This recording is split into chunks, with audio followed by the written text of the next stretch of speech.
Hello everyone, my name is Nana Cece. Welcome to my story time. Today we're going to read Who Needs the Forests? I hope you enjoy it. Who Needs the Forests? By Marie Faulds Resmer. Dedicated to our forests and everyone who takes care of them. From an autumn-colored oak tree in a forest long ago, a chipmunk spied some acorns falling to the ground below. His little feet they scampered, while the nuts fell from the sky, 'cause pretty soon he'd need them for his winter food supply. He gathered all that he could find and took them to his spot, till just one little acorn lay there on the ground forgot. But that single little acorn really didn't give a care. He snuggled up among the leaves and spent the winter. Mother Nature cared for him, till finally one spring day, the little acorn popped a sprout and pushed the leaves away. Through many springs and summers, he grew up to be a tree, beaming proud 'cause he knew soon a mighty oak he'd be. He spread his branches far and wide and felt so very pleased, watching acorns of his own as they grew into trees. From his very highest branches to his roots beneath the ground, he made a perfect shelter for creatures all around. He did his part, like all the trees, to filter clean the air, to keep the earth a healthy place for people everywhere. The mighty oak grew old in time, and all the young trees knew. Because he'd loved his forest home, he'd worked his whole life through. Though tired now, he beamed with pride, for with the autumn breeze he knew his falling acorns meant there'd always be more trees. But still he wished with all his roots the world could understand just how much the earth depends on all its forest lands. And so that he could stay around and help the world to see, he gave his woods so we could have Inspector C. McTree. He works with all the foresters to care for forest lands, 'cause sometimes Mother Nature really needs a helping hand. Certain plants and animals need help to stay alive, and if we don't protect them, some species won't survive. Wetlands are a breeding place for bugs and flies and worms, so when somebody drains a marsh, most people aren't concerned. Just lily pads and cattails and some wetland grasses grow. But wetlands mean much more to us than many people know. A breeding ground, a feeding ground, a place to build a nest. And for the birds who migrate south, it's someplace they can rest. In the swamps and marshlands with the turtles, frogs, and ducks, creepy crawly insects wiggle in the soggy muck. They may not look important, but we really need them there. Wetlands and their creatures are important everywhere. Wetlands keep Earth's water table right where it belongs. Without them, soil would get too dry and something could go wrong. By keeping moisture in the ground, marshlands help the trees, so roots won't have a problem finding water that they need. Growing round a pond or swamp, trees can help a lot.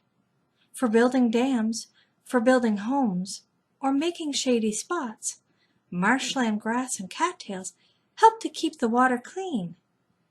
Everything helps something else on Mother Nature's team. Together, trees and marshes keep the forest lands alive. So forest lands can do their part to see that we survive. From the tiniest of insects to the biggest creature seen, every turtle, every person, and everything between. Living in the water at the bottom of the sea, a fish might never get a chance to ever see a tree. But high above and far from sight, the forest lands are there. They work to balance nature, with oceans everywhere. Rain helps fill the oceans, and the rivers, lakes and seas. And since the forests help make clouds, fish really need the trees. Nature parks are places where the woods are left alone, so wildlife near the cities has a place to call its own.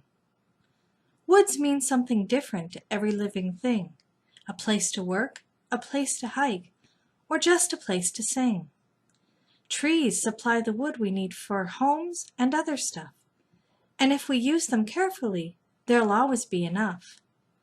As long as we protect the woods and manage them with care, our forests will stay healthy for all the earth to share. People need their world to grow, and so it needs to change. While nature's plants and animals prefer to stay the same. They'd rather make their houses in a cave or on a tree. To some, a simple pile of dirt is just their cup of tea. Every different climate brings a whole new world to see.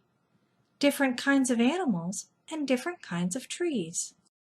But north to south and east to west, although the forests change, the most important needs of wildlife always stay the same. Food and shelter, room to grow, a place to raise their young, and maybe just a pond or stream to drink and have some fun. With nuts and berries growing wild, and all the plants and seeds, in summertime the animals have all the food they need. When the snow begins to fall, some animals don't care, but others find a cozy spot till spring is in the air. Where the climate's colder, some kinds of trees can't grow, so wildlife isn't quite the same the further north you go. The creatures in these forests are the strong and hardy kind. Moose and bear and caribou are mostly what you'll find. Life here isn't easy, it's a fight to stay alive. So Mother Nature taught them ways that help them to survive. Way up north, the polar bears enjoy the ice and snow. But they might never see a tree, 'cause there trees just don't grow. And so, without a forest, polar bears might all agree that where they live, they just don't need Inspector Seema. But even though they might not have a forest in their view, they depend on forests just the same as me and you. Without our forests working, things could never be the same. Mother Nature'd lose control and everything would change. The chilly Arctic Circle could lose all its ice and snow, and all those melting icebergs would cause flooding down below. Now that's a sight no polar bear or person wants to see. So we should all remember to be careful with our trees. From the smallest cedar to the very tallest pine, McTree and all the foresters help each and every kind. Spruce and poplar, birch and oak, and sugar maple too. They want to keep them healthy 'cause they have a job to do. Plants and trees around the world affect our atmosphere. They control the wind and rain and snow both far and near.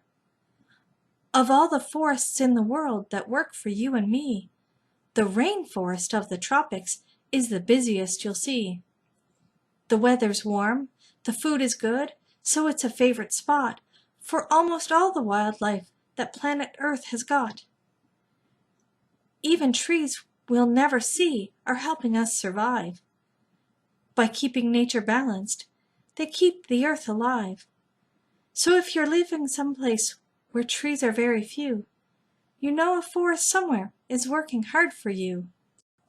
Inspector Seema and all the foresters agree that polar bears need icebergs and fishes need the sea.